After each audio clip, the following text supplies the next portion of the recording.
Salut tout le monde, bienvenue sur Dzień dobry Pologne. Aujourd'hui, on va être un peu plus sérieux que d'habitude puisque je vais vous donner toutes les astuces pour bien préparer et réussir, entre guillemets, votre visite d'Auschwitz-Birkenau.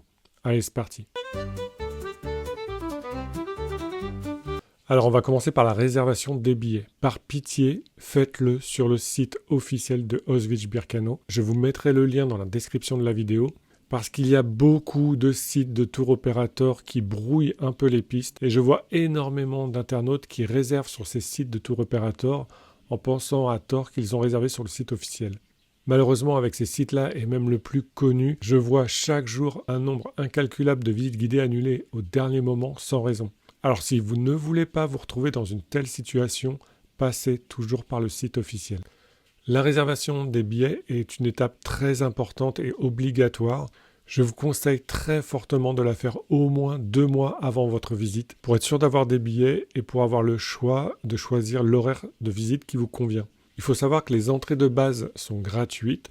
Lorsque vous choisissez une visite guidée et donc payante, c'est pour rémunérer les guides officiels de Auschwitz-Birkenau. Pour les visites libres et donc gratuites, vous avez la possibilité pendant la réservation de faire un petit don. Je vous incite fortement à le faire, ça permet de préserver et d'entretenir ces lieux de mémoire. Autre chose, pendant la réservation, vous allez voir que vous allez devoir mettre les noms et prénoms des personnes qui vont vous accompagner pendant la visite. Faites-le correctement puisqu'à l'entrée d'Auschwitz, vous aurez un contrôle des pièces d'identité.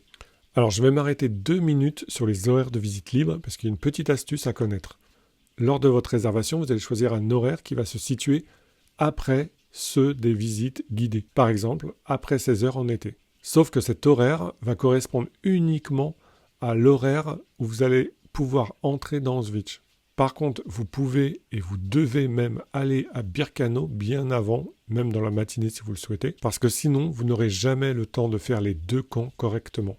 Donc c'est très important. Si vous avez un horaire de visite libre à 17 heures par exemple, allez visiter Birkenau bien avant. Et pour Auschwitz, essayez toujours lors de votre réservation d'obtenir un horaire au plus proche du début des visites libres. D'où mon conseil de réserver au moins 2 mois à l'avance. Si vous prenez une visite guidée, sachez que vous ne pourrez pas revenir dans les camps pour déambuler seul. Vous serez obligé d'avoir un nouveau billet. Et dans ce cas et en cas de force majeure, le mémorial met à disposition des billets le jour même. Ces billets sont disponibles et donnés à la fin des visites guidées, au moment des visites libres, donc vers 16 heures en été. Mais il faut faire la queue bien avant, même vers 15 heures, pour être sûr d'être dans les premiers. Sinon, comme je vous l'ai dit tout à l'heure, vous allez manquer cruellement de temps pour votre visite. Donc les billets du jour, ce n'est pas la meilleure option. C'est vraiment en cas de force majeure ou de dépannage de dernière minute. Pour se rendre sur place, vous avez 3 options, la voiture, le train et le bus.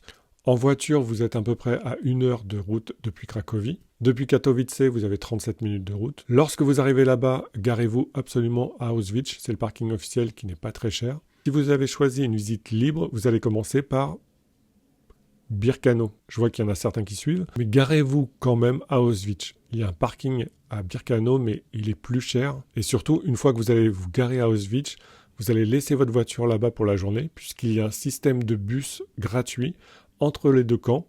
Il y a un bus toutes les 10 minutes et le trajet dure 5 minutes. En bus depuis Cracovie, c'est possible. On ne l'a jamais testé puisqu'on a notre voiture, mais je pense que c'est la solution la plus courante et la plus facile pour les touristes. Les bus se prennent à la gare routière juste derrière la gare ferroviaire de Cracovie. Et vous en avez pour 1h30 de trajet. Alors en train, c'est possible. Les trajets varient entre 45 minutes et 1h30, ça dépend vraiment des trains. Il y a moins de trains que de bus. Il faut juste faire attention à bien faire matcher vos horaires de train et vos horaires de visite guidée. Alors bien entendu, il y a des tour opérateurs qui vous proposent l'entrée, la visite guidée et le transport privé. Vous pouvez complètement faire ce choix et je sais que beaucoup de monde le font. Personnellement, je ne le recommande pas à cause des annulations de dernière minute dont je parlais tout à l'heure. Sur place, en hiver, habillez-vous très chaudement. Birkenau, c'est vraiment une plaine exposée au vent et au froid. Et au contraire, en été, il n'y a pas d'ombre. Pensez vraiment chapeau, casquette et bouteille d'eau. La meilleure option, c'est celle des guides d'Auschwitz-Birkenau, c'est d'avoir un parapluie. Et pour l'avoir testé, vraiment, ça change tout. Alors bien entendu, sur place, il faut être dans une tenue décente. Évitez de faire des photos en mode Instagrammeuse qui couleuve. Il y a eu une polémique à un moment donné là-dessus, mais je pense que ça reste rare. Il faut vraiment ne pas avoir conscience de là où on se trouve pour avoir ce genre de comportement. Un petit mot sur les enfants. Le site internet déconseille la visite aux moins de 14 ans.